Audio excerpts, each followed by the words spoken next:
This is more than legacy. This is a source of inspiration, sharing the journey of discovery. PSN College of Engineering and Technology.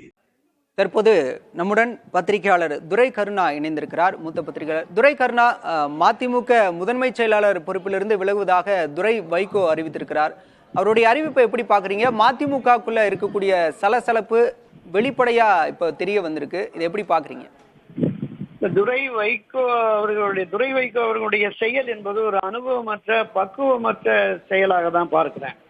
ஒரு அரசியல் இயக்கத்தின் தலைமை பொறுப்புக்கு வர வேண்டிய ஒருவர் இப்படி திடீரென எடுத்தேன் கவிழ்த்தேன் என்று செயல்படுவது எவராலும் ஏற்க முடியாது.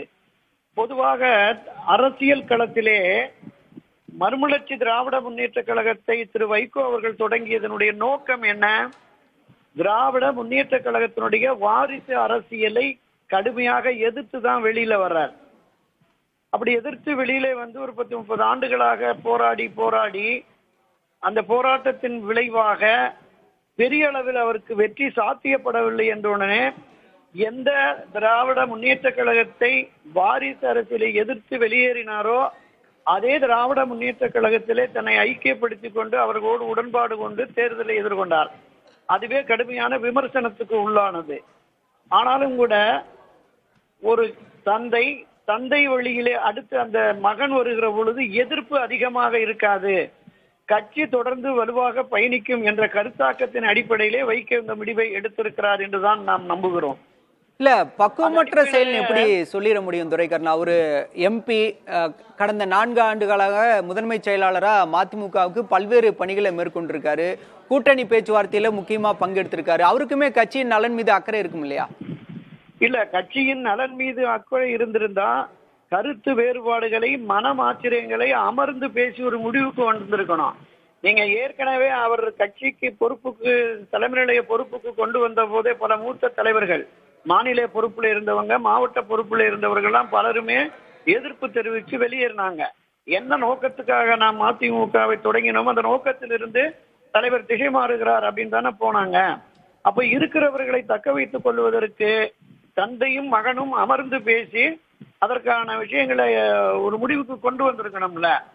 அதாவது என்ன எதிர்பார்க்கிறாங்கன்னா, தந்தை 30-40 ஆண்டுகள் இந்த கட்சியை பாடுபட்டு வளர்த்து இரவு பகல் பாராமல் வளர்த்து கொண்டு வந்து ஒப்படைச்ச உடனே அப்படியே அவங்க ஒதுங்கிடணும், கட்சி முழு கட்டுப்பாட்டில் இருக்கணும், எல்லா முடிவுகளையும் தானே எடுக்க வேண்டும், கட்சியினுடைய பொறுப்புகளுக்கு மாநில மாவட்ட பொறுப்புகளுக்கு தன்னை விரும்புகிறவர்கள், தன்னை நேசிக்கிறவர்கள், தனக்கான ஆதரவாளர்களை கொண்டு வர வேண்டும் என்று விரும்புகிறார்கள்.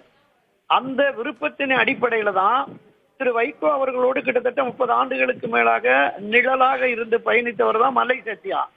அவர் கட்சியினுடைய துணை பொதுச் செயலாளராக இருக்கிறார். கட்சிக்காக பாடுபட்டவர். அவருக்கும் துரை வைகோவுக்கும் கருத்து வேறுபாடு ஏற்பட்டால் அந்த கருத்து வேறுபாடை அமர்ந்து பேசி முடிவுக்கு கொண்டு வர வேண்டுமே தவிர, கடந்த முதல் நிர்வாக குழு கூட்டத்தின் போது திடீரென பாதியிலே வெளியேறுவது, இப்போது முதன்மை செயலாளர் பொறுப்பிலிருந்து வெளியேறுவது என்று முடிவெடுக்கிற பொழுது மல்லை சத்யாவை ஒருபோதும் இழக்க மாட்டேன் என்று வைகோ மிக உறுதியாக இருந்ததன் விளைவாக துரை வைகோ இந்த முடிவை எடுத்திருப்பார் என்று கருதுகிறேன்.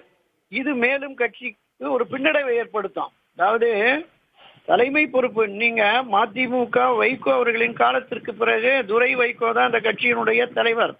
இந்த கட்சியை அவர் இன்னும் பல ஆண்டுகளுக்கு கொண்டு செலுத்த வேண்டிய இளைஞர். ஆனால் இப்படி ஒரு பிரச்சனை உருவாகிறது என்ற உடனே கட்சி பொறுப்பிலிருந்து வெளியேறுவது என்பது பக்குவமற்ற செயல்தானே, அதைத்தான் நான் குறிப்பிடுகிறேன். இதே போலதான் இப்ப பாட்டாளி மக்கள் கட்சியிலும் மரியாதைக்குரிய ராமதாஸ் அவர்கள் 80கள் தொடங்கி 38-40 ஆண்டுகளா கட்சியை வளர்த்தெடுத்து அடுத்து அன்புமணிக்கு கொடுக்கிறார்.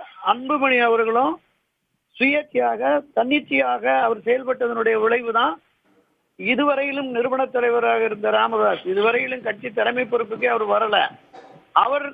அவரை வெளியேற்றி விட்டு பையனை வெளியேற்றிட்டு அவர் தலைவராக வருகிறார். அதுதான் இந்த அதிகார போட்டி, அதிகார பகிர்விலே ஏற்படுகிற பிரச்சனை தான் இது. இதை 2 நாட்களில் சரிப்படுத்துவார்கள் என்றுதான் நான் நம்புகிறேன் சகோதரா. நன்றி திரு துரை Karuna. This is more than legacy.